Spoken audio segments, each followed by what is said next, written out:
श्वसन तंत्र हमारा नेक्स्ट चैप्टर है। चलिए स्टार्ट करते हैं। श्वसन तंत्र।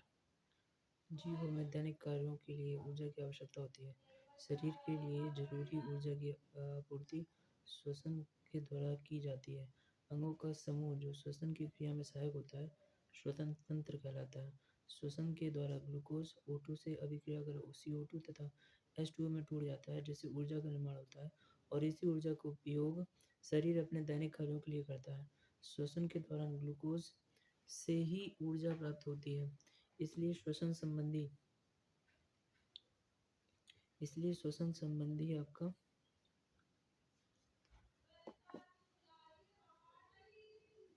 इसलिए शरीर के लिए ऊर्जा का एकमात्र स्रोत ग्लूकोज। देखो, श्वसन के दौरान ग्लूकोज O2 से अभिक्रिया कर CO2 तथा H2O में टूट जाता है, जिससे ऊर्जा का निर्माण होता है और इसी ऊर्जा का उपयोग शरीर अपने दैनिक कार्यों के लिए करता है। श्वसन के दौरान ग्लूकोज से ही ऊर्जा प्राप्त होती है, इसलिए शरीर के लिए ऊर्जा का एकमात्र स्रोत ग्लूकोज होता है। श्वसन संबंधी सारा कार्य कोशिकाओं के अंदर होता है, इसलिए इसे सेलुलर रेस्पिरेशन यानी कोशिकीय श्वसन भी कहा जाता है।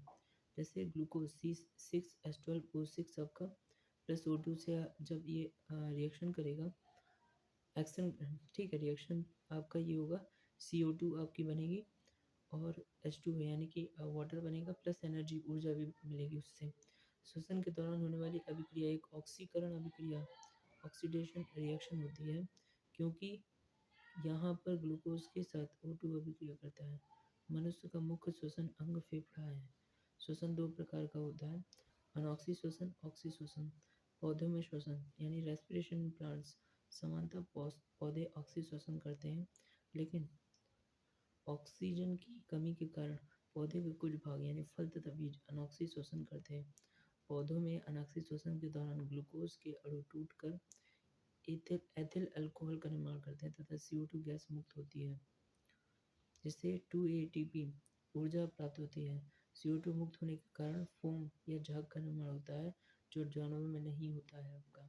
जैसे ग्लूकोज अनॉक्सी श्वसन प्लस से आपका C2H5O6 आपका ethyl alcohol, CO2 plus 2ATP। सूक्ष्म जीवों कुछ सूक्ष्म जीवों में जैसे बैक्टीरिया तथा फंगी कवक अनॉक्सी श्वसन सामान्य रूप से किया जाता है, जिसे किण्वन कहा जाता है। जीवों में श्वसन आपका रेस्पिरेशन एनिमल्स आपका सामान्यतः जानवर आपका ऑक्सी श्वसन करते हैं, लेकिन कभी कभी O2 की कमी के कारण मांसपेशियों में अनॉक्सी श्वसन की क्रिया होती है, जिसके द्वारा ग्लूकोज के अणु टूटकर लैक्टिक एसिड का निर्माण करते तथा ATP ऊर्जा मुक्त होती है आपका।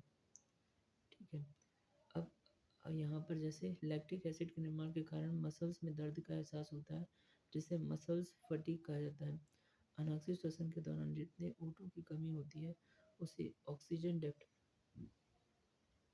अवायवीय श्वसन कहा जाता है। Glucose anaerobic respiration lactic acid plus 2 ATP। ऑक्सी श्वसन आपका है एरोबिक रेस्पिरेशन। जब श्वसन की क्रिया O2 की उपस्थिति में होती है तो उसे ऑक्सी श्वसन कहा जाता है। ऑक्सी श्वसन में ग्लूकोज का पूर्ण ऑक्सीकरण होता है, जिससे ग्लूकोज के एक अणु से 38 ATP ऊर्जा प्राप्त होती है। ATP एडेनोसिन ट्रिफोस्फेट यानी C6H12O6 आपका C6H12O6 आपका प्लस O2 से जब अभिक्रिया होगी तो CO2 गैस निकलेगी प्लस H2O वाटर निकलेगा। 38 ATP आपका। ऑक्सी श्वसन दो प्रकार का होता है, ग्लाइकोलिसिस और क्रेब्स साइकिल। ग्लाइकोलिसिस में आपका ग्लाइकोलिसिस की क्रिया साइटोप्लाज्म में संपन्न होती है। ग्लाइकोलिसिस द्वारा ग्लूकोज का एक अणु टूटकर प्यूविक एसिड के दो अणु का निर्माण करता है। ग्लाइकोलिसिस के दौरान ग्लूकोज के एक अणु से 4 ATP ऊर्जा मुक्त होती है, जिसमें 2 ATP खर्च हो जाता है और तथा शेष 2 ATP शेष बचता है आपका। क्रेब्स साइकिल यह क्रिया माइटोकॉन्ड्रिया के अंदर मैट्रिक्स में संपन्न होती है। ग्लाइकोलिसिस के दौरान बनने वाला प्यूविक एसिड एंजाइम्स की मदद से एसिटिल को एंजाइम ए में परिवर्तित होता है जो माइटोकॉन्ड्रिया में चला जाता है। माइटोकॉन्ड्रिया के अंदर क्रेब्स साइकिल तथा F1 पार्टिकल ऑक्सीसोम में इलेक्ट्रॉन ट्रांसपोर्ट सिस्टम की क्रिया संपन्न होती है जिससे ग्लूकोज का पूर्ण ऑक्सीकरण हो जाता है। परिणाम स्वरूप 36 एटीपी ऊर्जा प्राप्त होती है।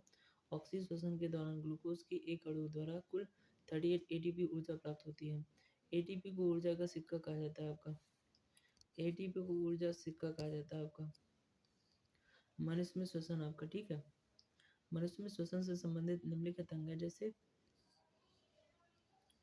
ये आपका स्पेन स्पेनो स्पेनोइडल स्पेनोइडल साइनस आपका, ये आपका ये हो गया। और नेसल कैविटी आपका, नेसल कैविटी ये आपका हो गया, ठीक है। और फेरिनिक्स आपका ये है आपका फेरिनिक्स, ठीक है। एल्वोली आपका लंग्स में आपका एल्वोली। और राइट लंग आपका ये हो गया आपका। और डायफ्रागम आपका, ये हो गया। ब्रोनो नोज आपका, ठीक है, ये हो गई आपका। नेसल कॉन्ची आपका, फ्रंटल साइनस आपका, ये हो गया आपका फ्रंटल साइनस आपका, ठीक है। अब हम देखते हैं श्वसन तंत्र में आपका, ठीक है। मनुष्य में श्वसन से संबंधित अंगों में नाक यानी नोज, गला आपका, लैरिंक्स श्वास नली यानी आपका ट्रेंचिया, फेफड़ा लंग्स तथा ब्रोंचस को शामिल किया जाता है। नाक के द्वारा हवा लैरिंक्स में होते हुए लंग्स में पहुंचता है। लैरिंक्स वाइड पाइप के सबसे ऊपर स्थित एक अंग है जिसे साउंड बॉक्स कहा जाता है। गला गला लैरिंक्स के नीचे एक नली पाई जाती है जिसे ट्रेचिया कहा जाता है। श्वास नली ट्रेचिया के ऊपर गर्दन के आगे वाले भाग में उपास्थि यानी कार्टिलेज से निर्मित सी शेप्ड रिंग में पाई जाती है जिससे ट्रेचिया को मजबूती प्रदान की जाती है। ट्रेचिया के ऊपर ही थायराइड ग्लैंड पाई जाती है जो थायरोक्सिन हार्मोन का निर्माण करती है। थायरोक्सिन हार्मोन की कमी के कारण गॉइटर यानी घेंगा नामक बीमारी हो जाती है। ट्रेचिया आगे चलकर दो भागों में विभाजित हो जाता है जो अलग अलग फेफड़ों में प्रवेश करता है। इस शाखा नुमा यानी ब्रांच ट्रेचिया को ब्रोंचस कहा जाता है। ब्रोंचस लंग्स में कई शाखाओं में विभाजित हो जाता है जिसे ब्रोंचोइल्स कहा जाता है। प्रत्येक ब्रोंचोइल्स अंत में गोलाकार संरचना का निर्माण करती है जिसे एल्वेली यानी एल्वियोलस कहा जाता है। एल्वेली हवा को जमा रखने का कार्य करता है, इसीलिए इसे एयर सैक्स भी कहा जाता है।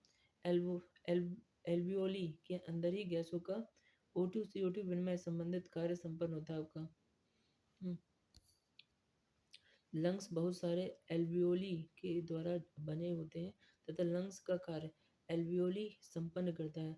एल्वियोली को लंग्स का स्ट्रक्चरल तथा फंक्शनल यूनिट कहा जाता है। एल्वियोली के द्वारा लंग्स के पृष्ठ क्षेत्र में वृद्धि होती है जिससे गैसों के विनिमय में मदद मिलती है। लंग्स के बाहर एक आवरण पाया जाता है जिसे प्लूरा यानी फुफ्फुस आवरण कहा जाता है।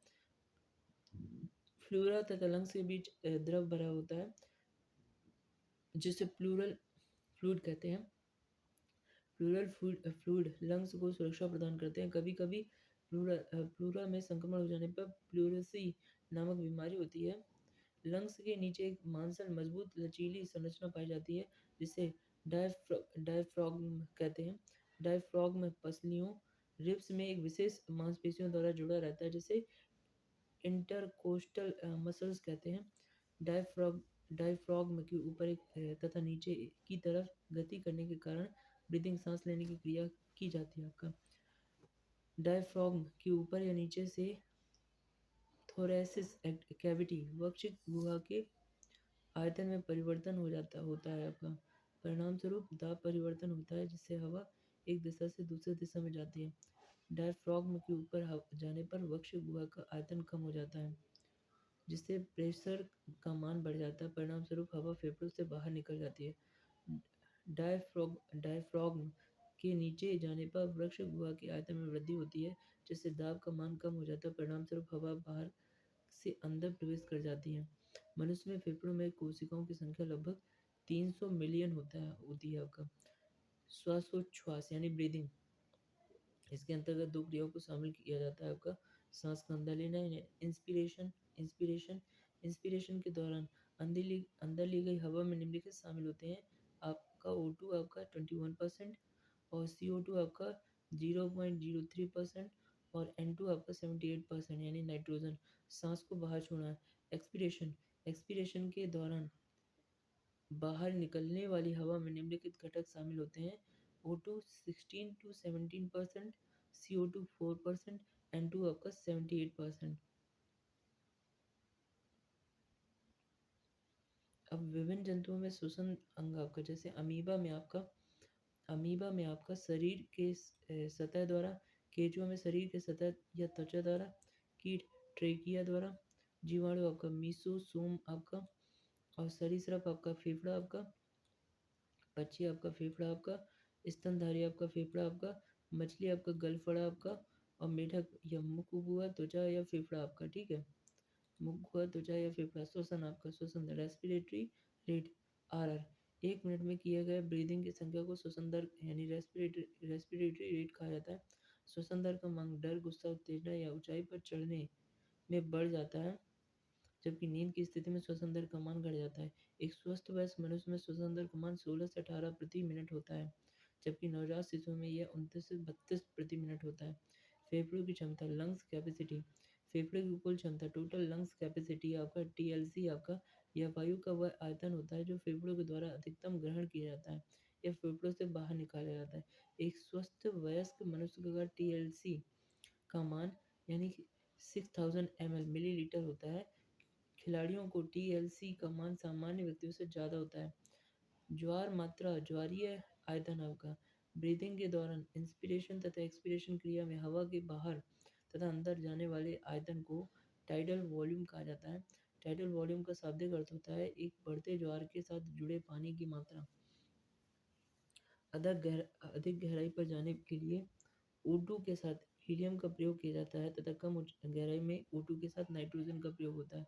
अधिक गहराई पर नाइट्रोजन यानी N2 का प्रयोग करने पर N2 कोशिकाओं में प्रवेश कर जाता है, जो गोताखोरों के बाहर निकलने पर त्वचा के हित छिद्रों के माध्यम से बुलबुले के रूप में बाहर निकलता है, जिससे गोताखोरों को अत्यधिक दर्द का एहसास होता है।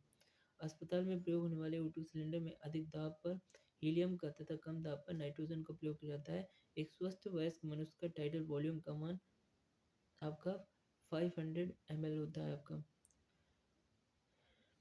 एल्वियोकुलर एयर, टाइडल वॉल्यूम का वह भाग जो एल्वियोली में चला जाता है उसे एल्वियोकुलर एयर कहते हैं।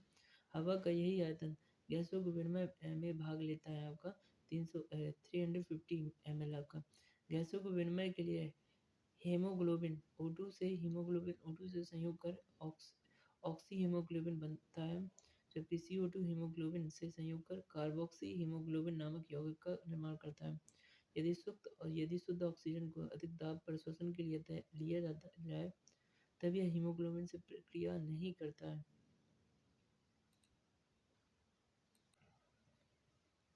L L F alveolar air आपका टाइडल वॉल्यूम का वह भाग जो एल्वियोली में चला जाता है उसे एल्वियोलर एयर कहते हैं। हवा का यही आयतन गैसों के विनिमय में भाग लेता है 350 ml। गैसों के विनिमय के लिए हीमोग्लोबिन O2 से संयोग कर ऑक्सी हीमोग्लोबिन बनाता है आपका।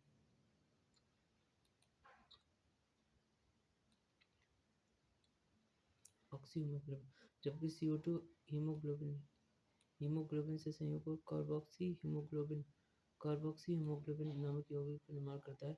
यदि शुद्ध ऑक्सीजन को अधिक दाब पर श्वसन के लिए लिया जाए तब यह हीमोग्लोबिन से प्रतिक्रिया नहीं करता है, जिसके कारण दम घुटने से मृत्यु होती है। यदि शुद्ध ऑक्सीजन को अधिक दाब पर श्वसन के लिए लिया जाए तब यह हीमोग्लोबिन से प्रतिक्रिया नहीं करता है, जिसके कारण दम घुटने से मृत्यु हो जाती है। इसे O2 पॉइजनिंग कहा जाता है आपका, O2 पॉइजनिंग कहा जाता है आपका। डेड एयर आपका, टाइडल वॉल्यूम का वह भाग जो हवा की नली में बिना उपयोग के पड़ी रह जाती है उसे डेड एयर कहा जाता है। इसका मान 150 मिलीलीटर होता है आपका। Dead air tidal volume minus alveolar air आपका 500 minus 350 is equal to 150 ml आपका। ठीक है। अब को पॉइजनिंग कार्बन मोनोऑक्साइड पॉइजनिंग आपका। कभी कभी बंद कमरे में लैंप या दीपक जलाकर सोने से लोगों की मृत्यु हो जाती है, क्योंकि बंद कमरे में दीपक या लैंप से निकलने वाली कार्बन मोनोऑक्साइड CO2 श्वसन के दौरान फेफड़े में चला जाता है, जिससे हीमोग्लोबिन आपका बहुत तेजी से अभिक्रिया करता है और कार्बोक्सी हीमोग्लोबिन नामक यौगिक का निर्माण करता है। परिणाम स्वरूप हीमोग्लोबिन के ढोने की क्षमता समाप्त हो जाती है, जिससे दम घुटने से मृत्यु हो जाती है। इस क्रिया को को पॉइजनिंग कहा जाता है। श्लेष्मा झिल्ली की सूजन को ब्रोंकाइटिस कहा जाता है। मानव शरीर में श्वसन वर्णक हीमोग्लोबिन है। ऑक्सीजन की उपस्थिति में अवायवीय श्वसन होता है। ऊर्जा का उपयोग करते हुए पायरुविक अम्ल का विघटन माइटोकॉन्ड्रिया में होता है। तो हमारा रेस्पिरेशन आपका ये जो चैप्टर है रेस्पिरेटरी सिस्टम ये समाप्त हो गया है। Thank you for watching. मिलते हैं नेक्स्ट चैप्टर में। Wish you happy new year.